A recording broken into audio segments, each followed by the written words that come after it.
আমাদের শেষ হয়নি। সুষ্ঠু একটা নির্বাচন আদায় করার জন্য আরো অনেক লড়াই আমাদের সামনে রয়ে গেছে।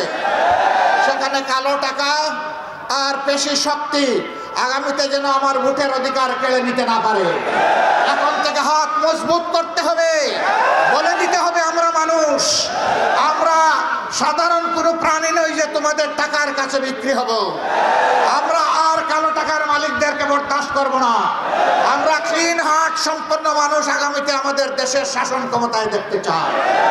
আমরা কথা দিচ্ছি, আপনাদের দোয়ায়, আপনাদের ভালোবাসায়, আল্লাহ তাআলার ইচ্ছায় যদি এই দেশ পরিচালনার দায়িত্ব আমাদের হাতে আসে, ইনশাআল্লাহ আমরা দেশের মালিক হব না, আমরা কসমকে বলছি আমরা দেশের সেবক হব ইনশাআল্লাহ।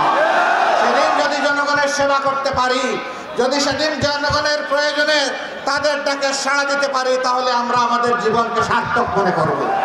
এমন একটি বাংলাদেশ গড়ার প্রত্যাশায় সকলকে পাশে চাই, সকলকে সাথে চাই, সকলকে বুকের ভিতরে চাই এবং জনগণের বুকের ভিতরে আমাদের জন্য একটু দয়া মায়া ভালোবাসার জায়গা চাই।